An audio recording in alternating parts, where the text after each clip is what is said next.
Hello and welcome back to the Real Music Talks. Today's guest is Annabel from the band Hockeysmith. They're from Cornwall. How you doing? Yeah, I'm really good, thank you. How are you? Yeah, not too bad at all. So for people that have never heard of you before, how would you describe yourself as an artist and as a musician? Okay, well, I'm a singer-songwriter and a music lover, and I co-run an electronic music label called Eel. And my music is sort of melodic and melancholic, I would say, a little bit poppy as well, and it's often ethereal with layers of grungy guitars. Um, it's a bit retro with influences from the 80s and 90s rave, and usually a blend of kind of old meets new. And people don't really know what to expect next, I think, when I release stuff, and I like that. So quite a blend of like different influences and styles then. So how did it start for you? How did you first get into music? So played the piano from a really young age, from like 4, um, and just kept lessons going. I think the pivotal moment for me was when my sister picked up the guitar and then we started jamming a bit more, me on the piano and her on the guitar. Um, and there was always music in the house, quite a musical family. They're not musicians themselves, my parents, but I remember sort of Michael Jackson in the background and Supertramp, kind of stuff like that. And so yeah, I was jamming with my sister, and I think like everybody, she was really into the Red Hot Chili Peppers, and unfortunately, I gave up my piano lessons and just started finding tabs and chord charts and learning cover versions and stuff. And that's kind of through doing that taught me how to write my own music and my own songs. But it was nice to have my sister to work with, and she was a big part of the band and of Hockeysmith um, for a long, long time. So what kind of happened from there? Um, well, we sort of, I feel like right now in time, I feel like I've done the full circle. So I started on the piano and my sister on guitar, and we were doing covers and writing our own music. And then it started to get a bit heavier. We started experimenting a bit more. Um, and then I got into synthesizers and Georgie into pedals, and then we got into like rock music and shoegaze, and then got into electronica because it was important at the time to get a laptop and start making music ourselves. So yeah, I got really into electronic music, and then having a mix of both electronics and guitar. And now I've kind of, since the whole COVID situation, I've kind of gone back to just playing on the piano and keeping things quite simple. So yeah, I've kind of gone through a lot of genres, and I think that's why I like to include so much stuff. But right now, I'm enjoying keeping things a bit more simplified in my creative process. What do you think the reason for that is? So like, is it to do with the journey that you've already had? Because I think there's two different sides to kind of how you can kind of approach it, right? Like if you're a very like classically trained musician, you might go like the other way and make music more complicated. But I feel like Mm. you get to a point as an artist where actually like keeping things simple can be more expressive. Talk to me about your thoughts on that. Um, yeah, I think that's very true. You know, I think the way that I've still kind of produced these acoustic songs a little bit. Well, I've been working with a producer on them because I really miss having a few extra textures and something modern and something a bit different, because it's just really a bit too plain. But people seem to have been reacting really well to it. In fact, every time I play live, I play some of these new songs, and I played like an electronic version and an acoustic version, and um, people seem to be into the acoustic versions a bit more. They're like, I can hear your voice and hear the lyrics more, you know. So I quite like having both. Why not have both? So Try like when you and go and write a piece of music, what does the process really look like? Do you start with like piano quite often? Does it come from like a sound or an idea? And how do you think that's evolved over time? well, I'm fundamentally a singer, songwriter, and I usually start with my voice and melodies. I come from a very like melodic perspective. That's probably from my influence of listening to the Cocteau Twins and artists like that. So, it happens differently every time. But if I'm gonna write a song, just me for myself, then yeah, it will just be voice and piano, and I'll just have a little jam and see what comes out. Um, but I enjoy working to beats as well. But I don't really kind of I like to collaborate with people more for the beats. That's not really my strong point. So yeah, keyboards and melodies and vocals first, and once I've got kind of a melodic template down, then I'll start rearranging it into a song, and then working with my bandmates Alice and Peasy to develop it further. So Alice, we collaborate on the lyrics, and we put those lyrics to the melodies that I've created, and often I kind of have like a subconscious theme to the song. The songs are quite autobiographical, so I know what I want the song to be about from listening back to what I've sang. And then it's just I love getting together with Alice and working on the lyrics. It's so fun, and we just click and, so open with each other that we can write together. And then, yeah, I just work with Peasy then on the beats and build the track. Peasy, sorry, It's interesting you my say, bandmate. sorry, go on. Yeah, I was just gonna say that's Peasy is Martin Pease, who's part of the band. It's really a solo project. It's my thing. But back in Cornwall, I have Alice and Martin in the band to That collaborate. kind Yeah. makes sense.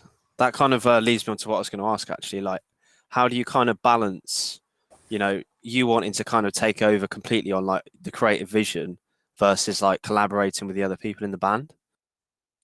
I think it's just, you know, kind of it's taken me a long time to meet those people. I had that initially with my sister for many years up until about 2015, and we've released some EPs and music together. Unfortunately, that had to come to an end because Georgina wanted to pursue. She didn't want to do music anymore. And that's fair enough. I think it'd already been quite a journey up to that point, and it's quite a, it's a fantastic thing to do, but it's also quite stressful and it's hard. And I think she wanted to pursue, her studies and academics and do other things. So that's fine. So it kind of became a solo project. But you meet people along the way eventually that you just click with, and that makes the whole collaborative process a lot easier. And they know it's my thing. They know, we just it seems to work. It's fine. And right now I'm actually working. The reason I'm in France right now, and I'm working with a producer called Bo Russia, and we've just finished an album actually, so that's really exciting. It must have been difficult for you, like your sister kind of like leaving the project. Like, how did you deal with that and how did that affect you? Yeah, it was really difficult. It really music was just me and her. It's been very special to us for a long time. So yeah, it was really hard, and I really miss making music with her. And she's actually just finished 4 years later. She's finished her psychology degree, so she has a bit more time now. So we might be getting back together and making some music again. So yeah, it's been a long time. But for me, the passion goes deep, and I just had to keep going. And I think that's where my other persona, Annie Eel, comes from, and the whole Eel collective actually is kind of like was rebuilding that community and finding. So basically, Georgina and I spent time in Copenhagen, and that was kind of where the band ended. So I moved back to Cornwall and kind of started again on my own. And that's when I thought, oh, I have to park Hockeysmith and be Annie Eel for a bit. And, you know, it had its pros and cons because it meant that I had to make music on my own and figure out what I sounded like and just have a bit more independence, I suppose. And it meant that I met Alice and my new bandmates, who really, I couldn't have asked for a better sort of replacement, because Martin on his guitars he has exactly the same influences and styles. And Alice is kind of like my sister, my new sister, you know, she's my best friend and we're really close. So yeah, it's took a while but to kind of heal, but I think it's all been for the best. Yeah, it does certainly sound like better things have come out of it, you know, and there's still that relationship there. What is it that made you like start the label then? Like, where did that come from? Yeah, so actually during my time in Copenhagen, you know, there was really strong music scene there, and you know, everyone was sort of in collectives and things, and I just thought it was so nice having this community. And so I really sort of found out about that idea and that way of working over in Copenhagen, and it was really cool because it's just like the power of the artists. It's like they didn't care about the industry and having the money. It was like their passion and community that was driving their art, and I found that really inspiring because it, you know, I thought, you know what, you can be independent and do your own thing, and it's in a way it's stronger that way because you're working with, you know, friendships and stuff, and it's a lot more inspiring, I think, than being on your own and yeah, doing stuff for the industry. So that whole idea came from Copenhagen, and I went back to university in Cornwall, and it just, you know, it was like an art university with film students and art students and musicians, and just all happened really naturally. And you know, in Cornwall as well, because there's not the infrastructure there for gigs and things, you know, you really need to establish that community to kind of be able to put on your own events and your own nights and do cool things. So and I think it was just a bit of a coincidence that there were a lot of talented electronic musicians in the area at the time, because, you know, a few years ago, Cornwall was, the Falmouth music scene was definitely more guitar based and kind of yeah, there wasn't much electronic music going on, not since, I think there was, but just not in Falmouth, you know, not in the, you know, obviously we have Aphex and all of the rave scene from the 90s and stuff, and I think there was a strong desire to bring that back. And I have a really cool story. The whole kind of Eel collective was sort of born when we did this free party at the farm where I live, and Richard Aphex Twin came and played a gig in the barn that night as well. So after that, and people kind of flocking, you know, to the night, we realized that we have to keep these Eel nights. Something was born, something special was made, and we'd have to keep it going. And yeah, and it's been going really well ever since. You know? That's a great story. Yeah, no, and just sometimes having that like one association is all you need. Sometimes, you know, like gets you through the door and that. So what happens with the label now? Like, what sort of events do you put on?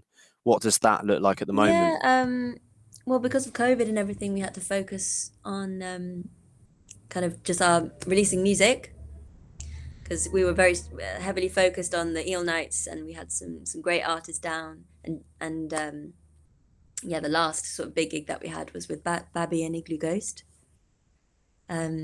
which is great. So, but then yeah, so we've released, you know, nearly five EPs and compilation albums, and that's all been really cool. We've done a few live streams, and we struggled with the Cornish internet, I remember.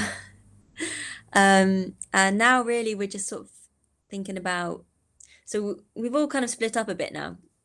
You know, people have kind of, you know, they came for studies and then gone back home, and that's been kind of to places all over the world, really. But my co-pilot, Lukasz, he moved to London. So he's really keen to get an eel night started later this year after the summer, in London.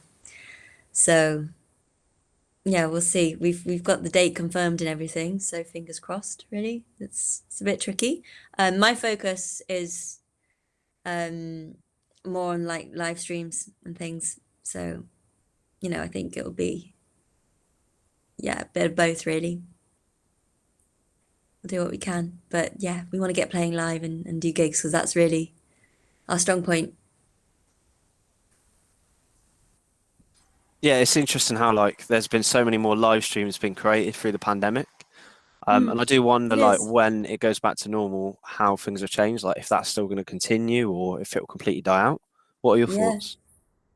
Well, I've been chatting with my manager about it, because I'm at the point now where I've just finished my album, and I'm here in the south of France working on it with Bo Russia, the producer, and thinking about how it's going to work for live streams. So thinking about what I'm going to do with lights and where I'd put some webcams and stuff like that. So it's a completely different approach. And I really think it's probably going to be a mix of the two, really. But so yeah, I think the more kind of setups that you can prepare for, the better, really, and then the more opportunities that you'll have. And I'm just thinking that thanks to COVID, I got back to the piano again. So, I'm developing a show that can work acoustically on the piano and really simple, and also an electronic show, something that I can do on the stage or something, for a live stream. So got a lot to think about at the moment, in terms of equipment and stuff. But I still think, we just got to do what we've got to do, haven't we? Got to adjust. Absolutely, and it does open up like new opportunities and avenues. It's interesting as well. You're planning like the different sets because you can play very different venues, and obviously like tailor the set style depending on the venue. Yeah, exactly. Yeah. So I want to be able to have a show that I can do solo, but I really have a lot of fun when I'm playing with my bandmates, Alice and Peasy. Alice dances live, and yeah, she's very special in that sense.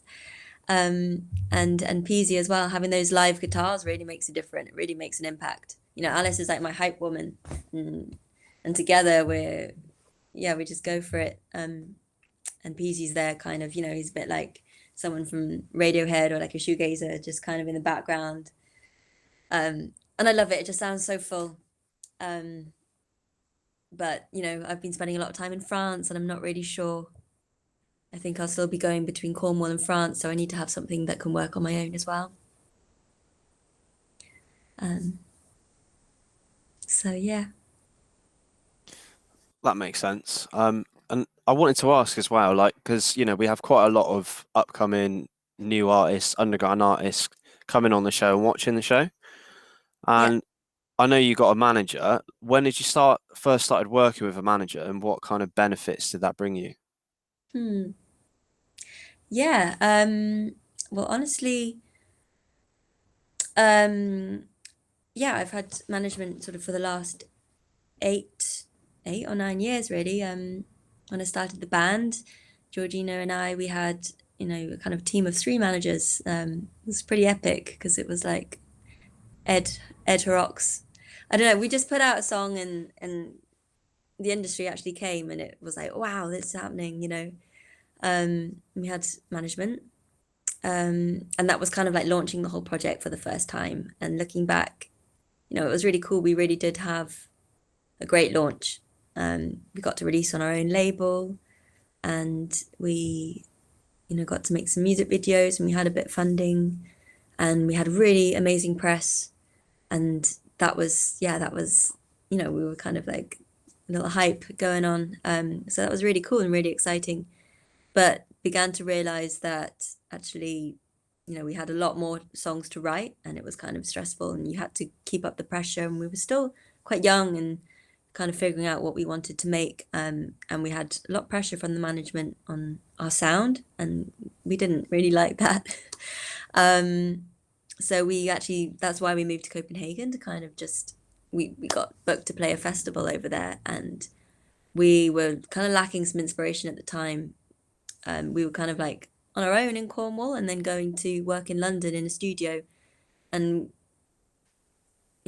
juggling that with some jobs and things, and it was, yeah, it just wasn't cool. And then we went to Copenhagen and listened to some live music. We loved the music out there, and it was like all dance music, and with some punk as well. And we just felt really inspired and really captivated by this music scene. And we knew we had to move there for a while. So we went out there to kind of just have a break from the management at the time, and write some songs. And we were really loving what we were making, but it was a little bit too kind of still underground, and we felt like we hadn't released enough underground cool stuff, and we were being pushed a little bit in this like commercial crossover situation. So yeah, things went a bit south really with the team.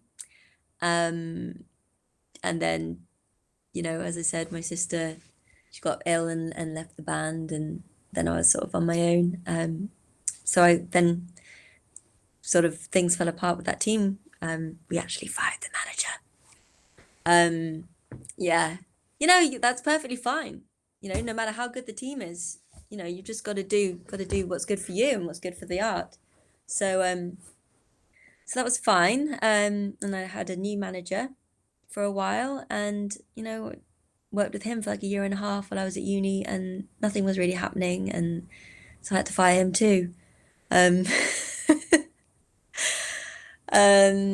now, but I'm so happy that happened, because now I'm working with Sharon, she's 15 Steps Management, and been working with her for a year and a half.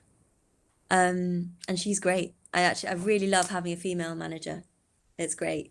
And she represents like Shaka Khan, and she's really cool. And I'm not gonna lie, we've tried to relaunch, my project and my album during COVID, which has been really difficult. And I've been reflecting a lot about those early days when we had all that, the launch and all the press and everything, and how cool it was and how hard it is to get that again. But I'm really happy with the music that I'm making and with the journey I've been on, and I've always had full control. So, just keep going. So, yeah, I think how I found my manager was sort of reaching out to people, asking for some contacts, and I guess you gotta have some good songs. But yeah, manager is so important. I couldn't recommend a manager enough, really, because you've got to have it's just more professional, and I personally love it. I mean, some people like to work independently, but when you've got a good manager, and they do say no manager, no, what is it? What's the saying? It's better to be on your own than have a bad manager, or something like that. Yeah, so so I've been through a few, and but it's good. I'm really happy at the moment. That's good to hear. So I guess the advice is don't get a bad manager if you're going to get one. Yeah, I guess so. Yeah, could have been got to the point a bit quicker, maybe. No, I don't know. it's I think fine. it's probably reassuring and interesting to hear, really, about a little For bit about sure, the yeah. journey. No, really, really interesting. So where do you see yourself in 5 years' time, and like what's the plans for the future? Yeah. Well, that's a good question. That's a very good question. And I'm just gonna think of the first thing that comes to my head.